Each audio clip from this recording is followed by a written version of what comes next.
Brasil Flash wie Switzerland. Brasil Flash wie Switzerland. Brasil Flash wie Schweiz. Estamos aqui num lugar maravilhoso, junto com uma personalidade que vocês vão saber já já, que não é a primeira vez, e diretamente para o Brasil e para a América do Sul, por la Suisse, por toute l'Europe. Bonjour chers amis internautes, bienvenue à votre entretien sur les vaudous avec l'impérateur de l'ordre sacré de la religion naturelle et traditionnelle du Bénin, Sylvain Kouassi. Bonjour l'impérateur, bonjour messieurs Kouassi, et voilà. Bonjour à vous tous, bonjour à tous les amis du monde, bonjour à tous ceux qui aiment le vaudou, qui sont passionnés pour le vaudou, le ministère de l'inconnaissable. Et je souhaite en même temps bonne année, meilleurs vœux, prospérité à toute l'humanité. Merci beaucoup d'être bref parce qu'on a un peu... Beaucoup de choses à dire. Exactement. Quand on parle du vaudou, l'impérateur Kouassi, que peut-on comprendre et parler-nous de l'ésotérisme du vaudou? Le vaudou n'est pas compliqué, c'est simple. Le mot l'explique. C'est deux mots de la région Tado. Quand on parle de Tado, c'est pas que le Bénin. Le vaudou, c'est la langue du Tado qui veut dire veau à l'aise. Sois à l'aise. D'où manger ou puiser. Qu'est-ce que l'homme peut manger ou puiser? Nos ancêtres, nos grands-parents ont cherché une équation, à résoudre une équation. Ils ont cherché longuement avec le mental, avec la rationalité, avec tout ce qu'on peut leur mettre, ils ont mis le rein dedans. Ils n'ont pas trouvé. Donc la réponse ne vient pas de là. La réponse vient de l'au-delà. Comment trouver une réponse qui vient de l'au-delà? Une réponse qui vient des dieux. Il faut dépasser la tête. D'où le veau. Transcender le mental, couper le mental pour se connecter à l'inconnaissable. Le vaudou est l'inconnaissable. Le connaissable qui nous inspire, qui nous révèle. Voilà ce qu'on appelle le vaudou. Et inconnaissable, il y a la connexion avec Dieu. L'infini. L'inconnaissable, elle est absolue. Oui, et ce que nous appelons dans la langue Bénin, on appelle Maoulissa. Amora, le cachet. Ouais. Comment être connecté sur l'Amora, le savant, le seul génie, qu'est le soleil, qui est le gosse du monde. Le vaudou est la méthode ésotérique qui nous permet de se connecter au soleil, d'être le génie, d'être le savant du monde. Le vaudou est-il culturel ou culturel? Non, le vaudou n'est pas culturel. Le vaudou n'est pas béninois. Le vaudou n'est pas togolais, n'est pas du Nigeria. Non. Il n'y a pas un propriétaire. Non. Le vaudou est universel. Le vaudou, c'est une méthode ésotérique que Dieu a donné à l'homme, au fils de la femme, de transcender la rationalité, de transcender le mental, de transcender le moelle, de parler aux ancêtres, de parler avec lui-même directement. Le vaudou est prophétique, donc il n'est pas culturel. Maintenant, la pratique du vaudou, au Bénin, on a fait une affaire culturelle, à partir de nos fétiches qu'on crée à partir des éléments, qui est culturel. Le vaudou n'est pas culturel, non. Les vaudous en tant que multiplication ou symbole de qualité de l'être. Oui. Rite. Il faut que je vous explique assez rapidement. Quand on parle de multiplication, le mot veau, le langage fond, veau, aminant, veau veut dire, à l'aise veut dire multiplier. Multiplier, qui est le signe de la croix, le signe réel de la croix, qui est la multiplication. Ouais. Tout le monde connaît le signe de la multiplication, la foi. C'est ça. C'est comme une graine de maïs qu'on sème. Quand on sème une graine de maïs, qui est un, il doit pourrir, germer et se multiplier. Donc Dieu permet à l'homme, de se multiplier, d'embrasser, d'avoir une cosmogonie. Le vaudou nous donne la possibilité à l'humain d'avoir son cosmonie. C'est loi. C'est la loi de l'univers. Donc chacun de nous, à partir de vaudou, on a l'univers à nous, on a notre cosmos à nous, on a un univers individuel. C'est ça la multiplication dans le vaudou. Le 1 devient multiple. C'est ça qui est représenté dans le tableau de la scène. Jésus, en tant que homme de vaudou, à ses 12 apôtres. Il s'est multiplié en 12 parties, en 12 éléments, en 12 attributions qui portent. Donc on peut dire Jésus a 12 têtes. Le vaudou nous donne 12 têtes, 12 bras et 12 pieds. Voilà, le vaudou. On est multiplié. Parle-nous des mystères du vaudou et les nombres. Oui, quand on parle du vaudou, le nombre, c'est le langage du vaudou. C'est le langage du couvent. Et parce que le langage de vaudou, ce n'est pas le langage du profane. Aujourd'hui, je parle français, qui est un langage profane. Le langage de ce monde, l'anglais, c'est un langage profane. Le vaudou a son langage. Il est écrit dans la Bible. Et toute la Bible est le livre des nombres. Et quand on parle des nombres, on ne parle pas des chiffres arithmétiques. On parle du langage des vaudous. Par exemple, dans un exemple simple que je suis donné, et quand Guélé, le roi Guélé disait à son fils Bianzé, qui était pressé d'avoir le pouvoir, d'avoir le trône d'Abomey, son père disait à son fils, mon fils Bianzé, tu as choisi la voie de 3 x 3. 3 x 3, ça fait 9. Mais ce n'est pas le 9 arithmétique. Ce n'est pas le 9 en tant que chiffre. C'est le 9 en tant que vaudou, en tant que langage muet. Qui veut dire, mon enfant, tu auras la farine, mais tu ne mangeras pas la pâte.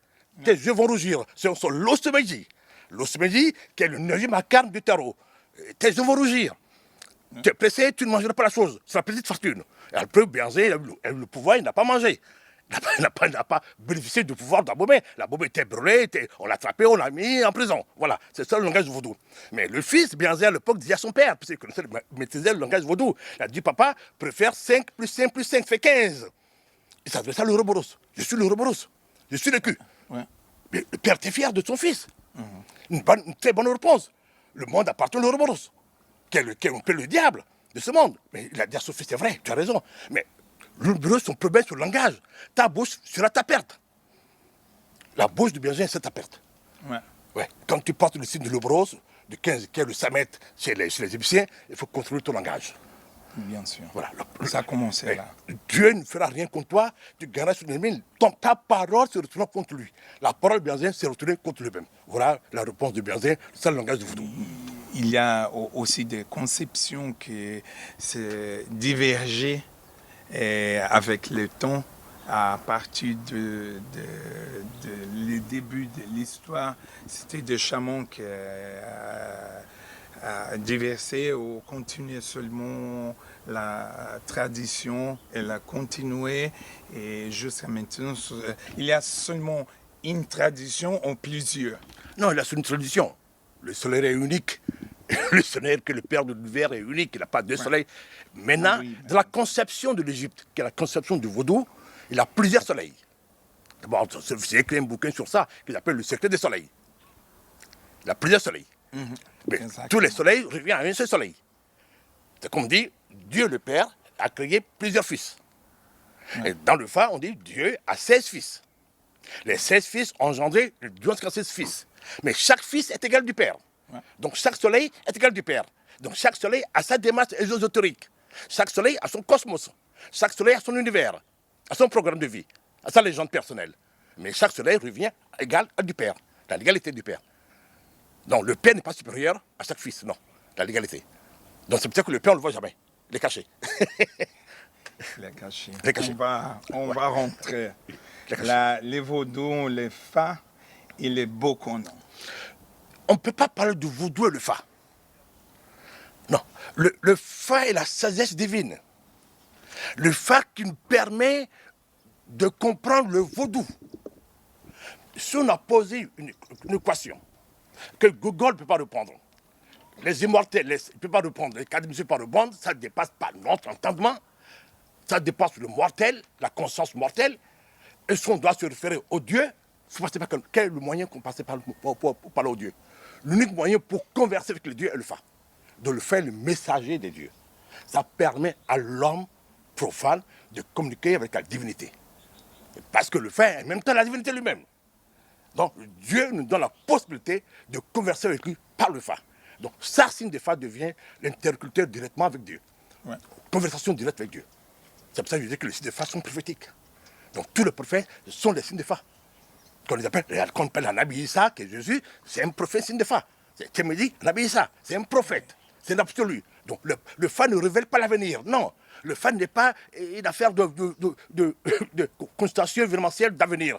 Le Fa révèle que l'absolu. Ouais. L'absolu. Ouais. L'absolu qu'on appelle l'étoile du destin. qui n'est pas figé, qui est absolu toujours. Mais à partir de ton destin, de ton soleil, tu fais ta destinée qui est ton travail. Tu façonnes ta destinée en fonction de ton étoile. C'est toi l'artisan de la destinée, mais tu n'es pas l'artisan de ton destin. Non. Le destin vient de la loi karmique, ça vient de l'amour. Oui, voilà. Dharma et karma. Karma, voilà. Voilà, c'est ce que c'est. Les femmes, ça est venu tout de suite dans ma tête.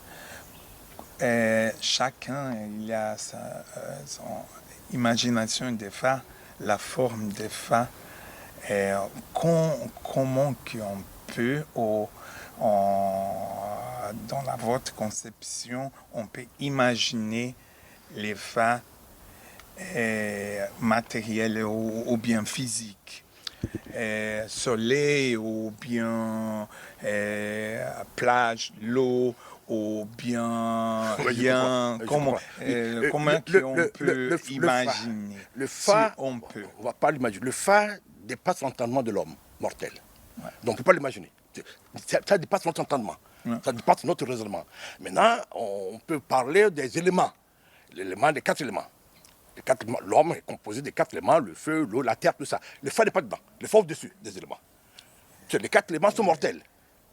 L'homme qui le compose est mortel. Le phare dit qu'il est éternel. Il ne meurt jamais. Il est l'étoile. Même le phare, il est éternel. Les éléments. Il est éternel. Ouais. Il est au-dessus des éléments. Il ne meurt jamais. Donc, le concevoir, l'imaginer, c'est pas... Vous savez, éternel. Vous savez, l'impérateur, que ça passait au Brésil, que la religion, elle a commencé à se prostituer. Ah oui, la religion, la prostitution. Mais le mot religion n'est pas juste même. À cause d'argent, la religion, de l'économie, de la politique. La religion, le mot n'est pas juste. La religion qui nous dit religrer, c'est fusionner avec Dieu, non. La religion nous met soumis. Taisez-vous, trouvez-vous. Donc on nous exploite. On exploite notre cupidité, on nous vend Dieu. Dieu se vend aujourd'hui. Allah se vend. Le vaudou aujourd'hui au Bénin se vend. Le vaudou se vend. C'est pas un paradoxe. Attends, moi, je connais les maîtres du vaudou de ce pays. Les 9 vieux qui ont créé l'association des guerriers traditionnels à Maï Vaudou, ils sont 9. Ils ne sont pas des boconons, non. Ce sont des gens comme toi et moi. Ouais. 9 vieux. Mais, et tous, ils ont aussi, ils se sont trompés, ils ont fait des vaudous. Ils ont fait le phare, ils ont installé des vaudous, les fétiches, dans les maisons, partout. Ils couraient à ces fétiches. Mais après, ils ont jeté tout ça à la poubelle. Benzin a compris trop tard. Le Paul Razumé, il a dit non, ça ne sauve pas le fétichisme.